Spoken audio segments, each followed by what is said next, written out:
Alhamdulillahi wahda, wassalatu wassalam ala man la nabiyya ba'da, wa ala alihi wa sahbihi ajma'in, amma ba'd.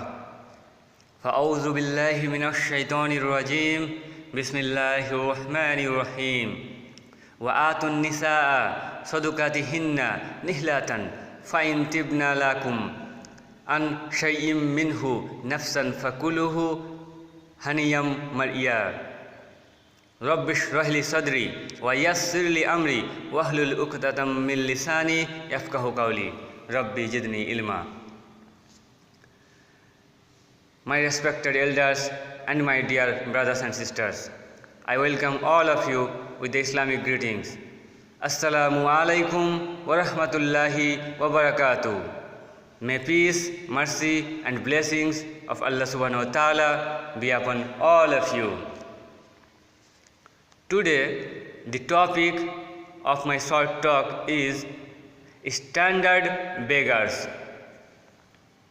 My dear brothers and sisters, we have standard beggars in our society. Some begs in front of mosque, temple and church. Some begs in public places and footpaths, while the others beg in front of parents-in-law. And these are the standard beggars of our society.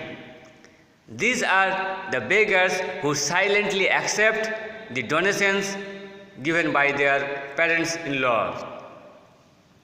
My dear brothers and sisters, demanding dowry by groom is not a standard begging. Dowry, which is usually defined as a gift, in inverted comma, so-called gift, which given along with the bride by a bride's family to the bridegroom, is used as a tool of force and greed in societies like India. The bride's family must give this gift or the marriage will not take place. Always the price of the dowry is set higher than the bride's family can afford, and sadly, this results in the bride becoming a burden on her family. The bride's family then struggles to pay the so-called gift.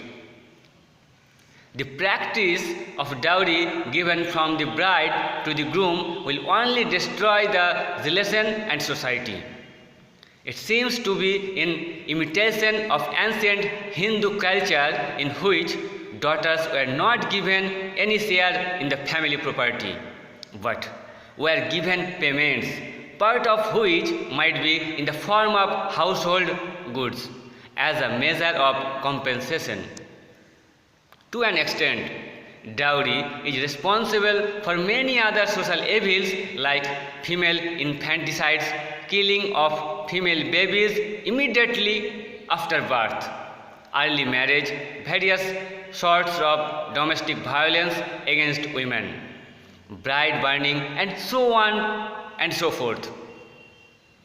The Indian National Crime Records Bureau (NCRB) reports that there were about 8,172 dowry death cases registered in India in 2008. Incidents of dowry deaths during the year 2008, that is 8172, have increased by 14.4% over the year 1998 level, that is 7146. My dear brothers and sisters, dowry is over-discussed but still remains prevalent in our society with all its strength. Dowry is such a nuisance which has been making our daughters a burden to their parents. In Islam, women are not owned by their families and should not be traded with in this manner. It is an insulting practice or an amount of money demanded from the bridegroom or his family by the bride or her family, usually the bride's father, without which the daughter will not be given in marriage. In fact, it is a sale where even after the price is paid, satisfaction is not granted. And ironically, the sale is never complete with marriage. The buyer is expected to keep paying in cash and in kind during festivals to celebrate childbirth and mark ritualistic occasions. Any excuse is good enough to keep the one-way street laden and moving with gifts. Many of the men, so-called religious and moderate thinkers, support dowry, directly or indirectly. They did not oppose it when it comes to their marriage. They become silent spectators when their parents demand dowry from would-be parents-in-law. They have the lame excuses of obeying parents. They did not bother to change the home in which they live in, as they have enough strength to change the evil customs.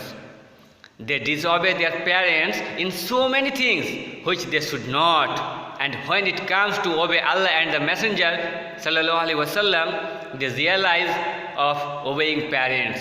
Remember, obeying Allah and His Messenger has priority over everything else, even parents, which is mentioned in the Quran in Surah At-Tawbah, Surah number 9, Ayat number 24. In this era, there are many who demand dowry according to their status and qualification. Doctor, engineer, MBA, etc. have their respective rates.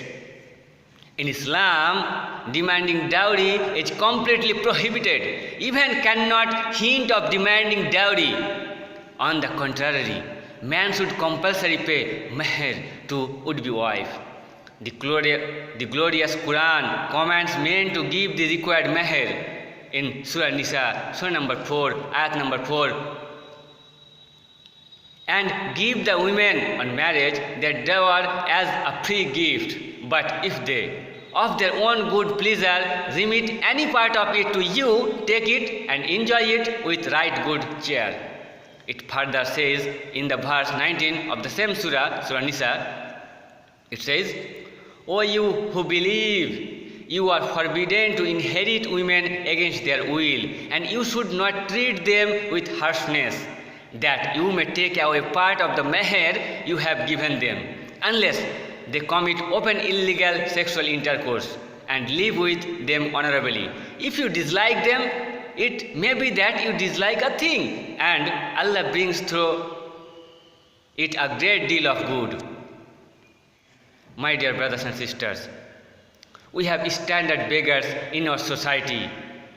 Some begs in front of mosque, temple and church. Some begs in public places and footpaths, while the others beg in front of parents-in-law. And these are the standard beggars of our society. These are the standard beggars of our society. These are the beggars who silently accept the donation given by their parents-in-law. In Islam, the man pays and supports his wife, not the other way around. Any place on the earth where the family of the wife pays the husband is weak and backward, and the men are possibly cowards. As a whole, dowry is an evil, and we must take steps to stop this evil. May Allah subhanahu wa ta'ala guide us all to the straight path. Allahu Ameen. And my dear brothers and sisters, especially my dear brothers, be a man and say no to dowry. Wa akhiru da'wana alhamdulillahi rabbil alamin. Wassalamu alaikum wa rahmatullahi wa barakatuh.